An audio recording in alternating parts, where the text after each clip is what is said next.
Walt's vision was to honor the nation by honoring the American presidency.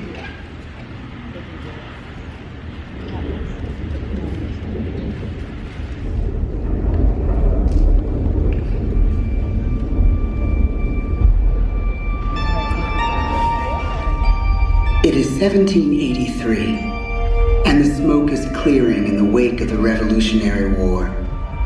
Over the course of 8 grinding years, General George Washington has led a force of shopkeepers, farmers, and Native American allies to victory over the greatest military power in the world. A new nation has been born, independent and free. The founders must form a national government. In 1787, through months of passionate debate, they create a written constitution. For the country's highest office, they imagine something new in the history of the world. A leader not born to power like a king or queen. A leader who has not seized power through conquest. A leader not separate from the people, but elected by the people, from among the people. We, the people. This is a new idea, an American idea. The idea of a president.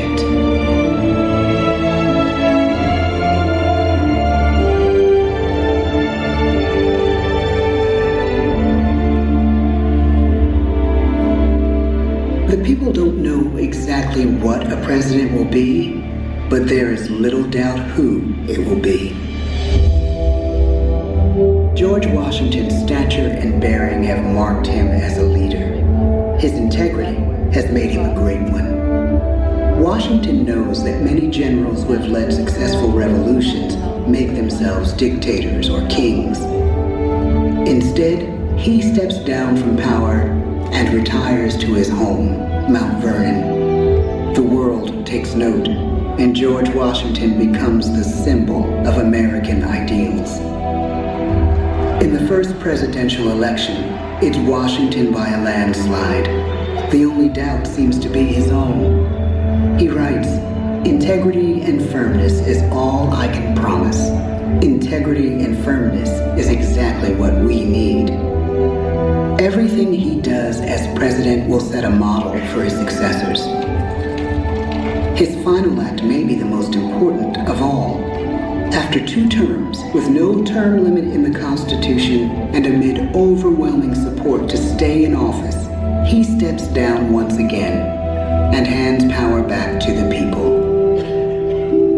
He wants us to speak, to elect a new president. During the early years of the Republic, we choose leaders as different as Thomas Jefferson, John Adams, and Andrew Jackson. Elections are often bitter. Each president stands at that fiery intersection where personal character meets the challenges of the times. Some call the presidency a glorious burden. Jefferson calls it a splendid misery. We, the people, must choose well. We elect 15 presidents before the course of history brings us to the edge of a crisis like no other. A nation born of freedom still permits slavery. As the country pushes west, will new states be slave or free? The question produces bitter conflict. The issue rocks the election of 1860 and brings Abraham Lincoln onto the national stage. The tall, lanky, some say uncouth candidate from Illinois is a master of words at a time when speeches are printed in full for people to read. A house divided against itself cannot stand, he has said. With Lincoln's election, the House does indeed divide. Civil War. 11 states secede from the Union. The war becomes a defining passage in the American story.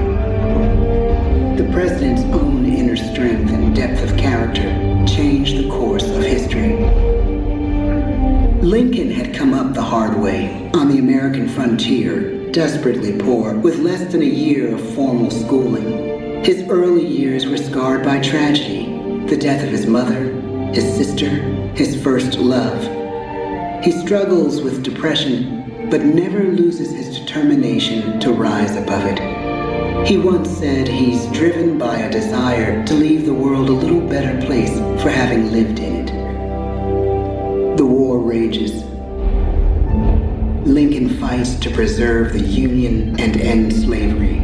Neither is a sure thing. At Gettysburg, Pennsylvania, 6 months after one of the bloodiest battles of the war, the president dedicates a cemetery to the thousands of soldiers who died there, in words we can never forget.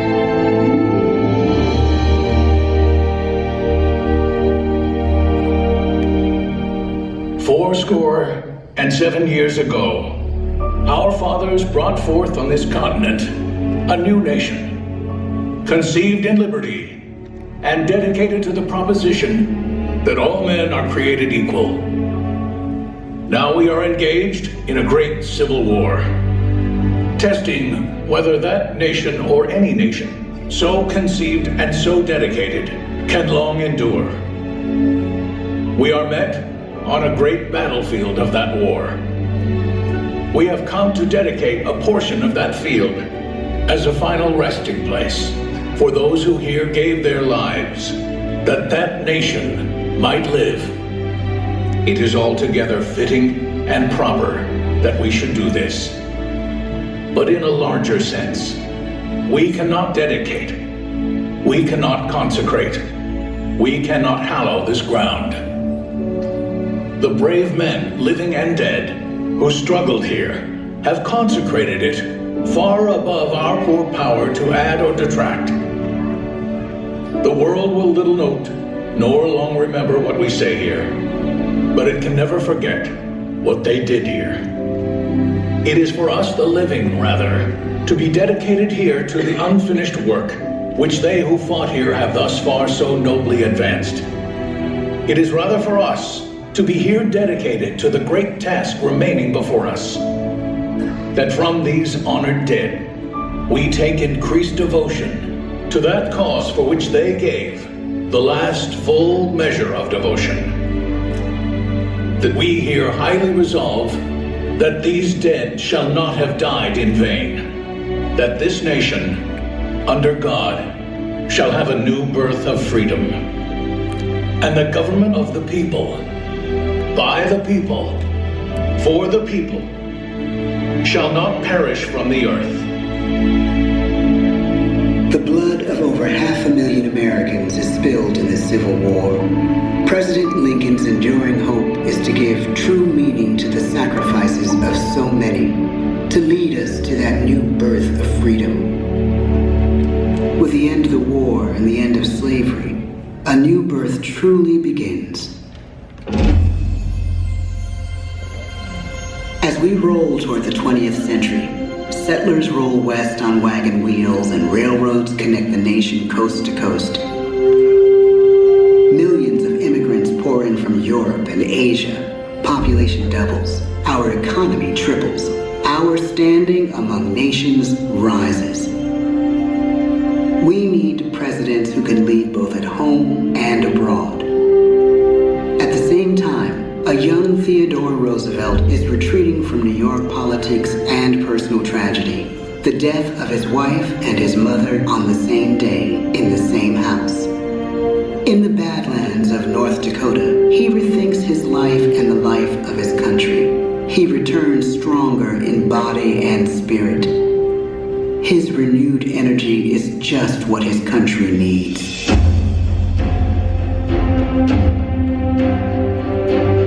American industry is booming, but social tensions are rising. A progressive movement is bubbling up, pushing for change, and change is needed in the working and living conditions in cities. The gap widens between rich and poor. The demand for change grows stronger. Teddy Roosevelt is a knight on a crusade. He speaks with force and vitality in clear terms that make colorful headlines at a time when mass market newspapers have become the new media. To define his foreign policy, he borrows a phrase from an African proverb: speak softly and carry a big stick. But his greatest accomplishments are made at home. He breaks up giant monopolies, protects workers' rights, and calls for a square deal for all Americans, rich and poor, capitalist and wage earner. Fair play and a square deal for every man and every woman in the United States. He calls on America to be as great as the natural grandeur of its lands.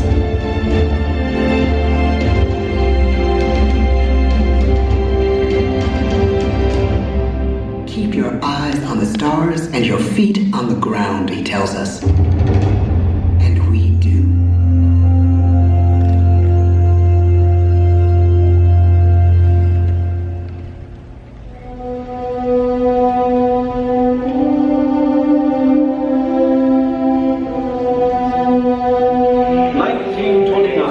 The bottom fell out of the market. 12 million unemployed. The bread lines and the soup. The results of the 1932 election now appear. When we elect our 32nd president, it is the worst of times.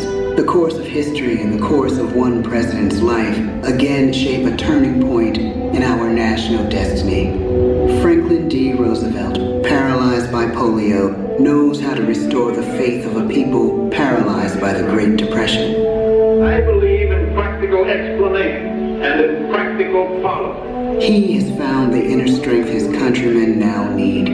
He speaks to us like a friend, a neighbor. His optimism is contagious, his voice perfect for the latest breakthrough medium, radio. He calls us to believe we have nothing to fear but fear itself.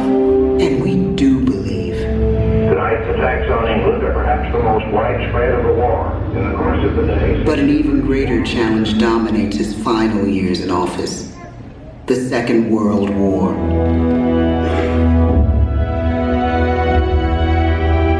We must be the great arsenal of democracy. This is an emergency as serious as war itself. We stun the world with our production. When bombs fall on U.S. troops in Pearl Harbor, he calls us to fight on the war front and sacrifice on the home front.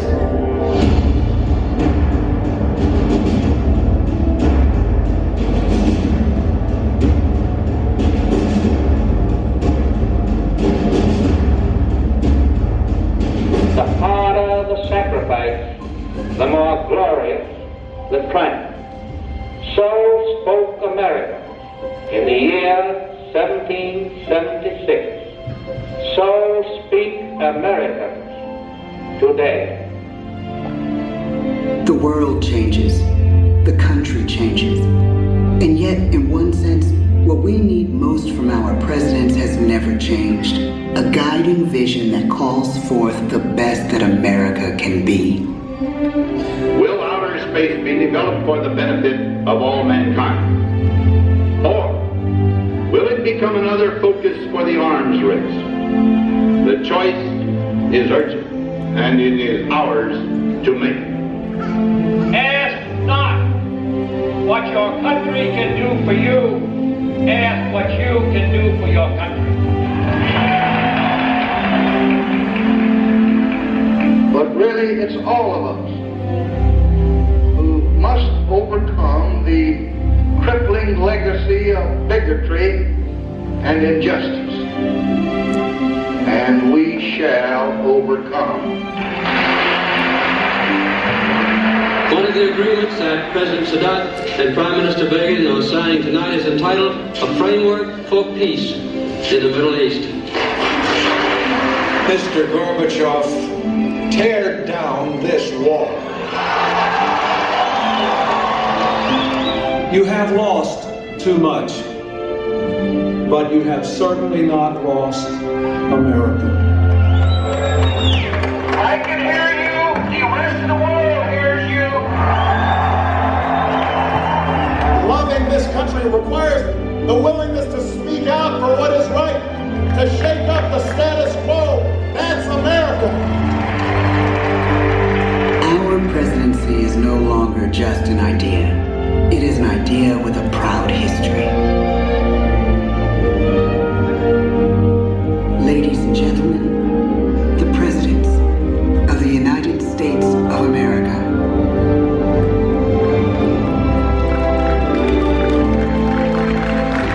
George Washington, John Adams,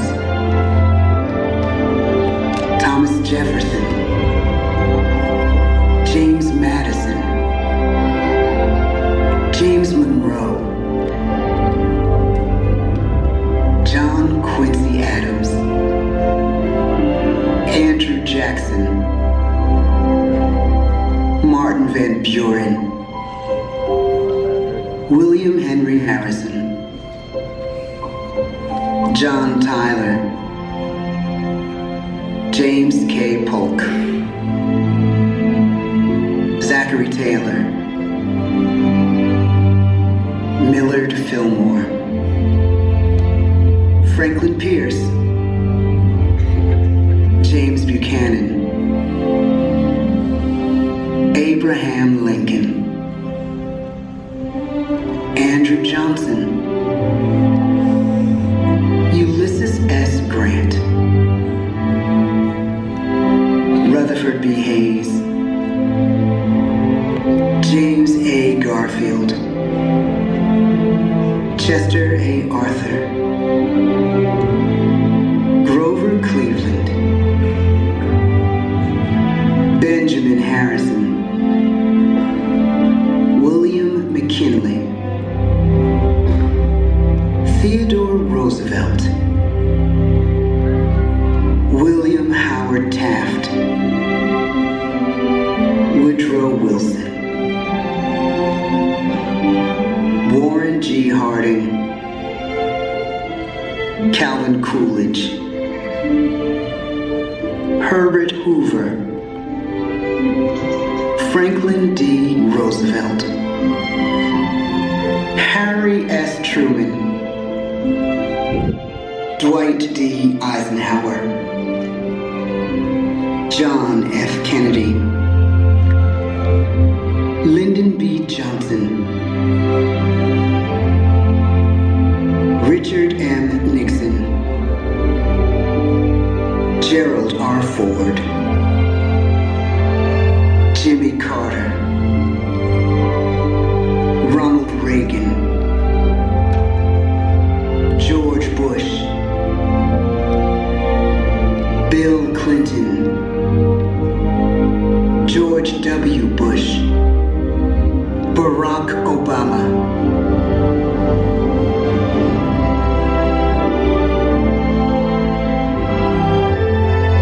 and now we come to the present.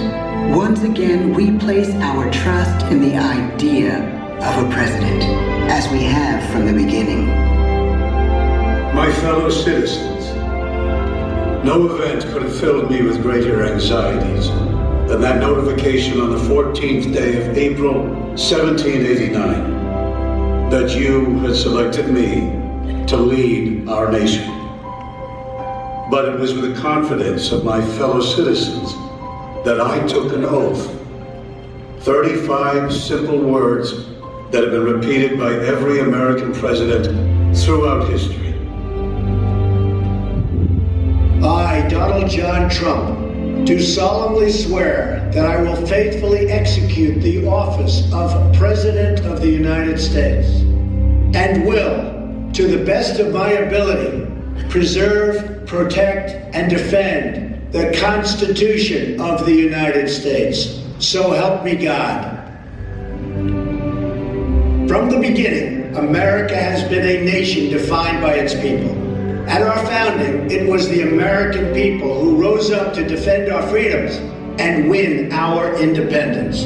It is why our founders began our great Constitution with 3 very simple words: we the people. Since that moment, each generation of Americans has taken its place in the defense of our freedom, our flag, and our nation under God. These are the achievements of the American spirit, the spirit of a people who fought and died to bring the blessings of liberty to all our people. Above all, to be American is to be an optimist, to believe that we can always do better, and that the best days of our great nation are still ahead of us. It's a privilege to serve as the President of the United States, to stand here among so many great leaders of our past, and to work on behalf of the American people. The presidency of the United States is a role unique in the world, an office entrusted to each president by us, we the people. Therein lies the genius of that new idea, now over 200 years old. A new idea our presidents have turned into a great American idea again and again.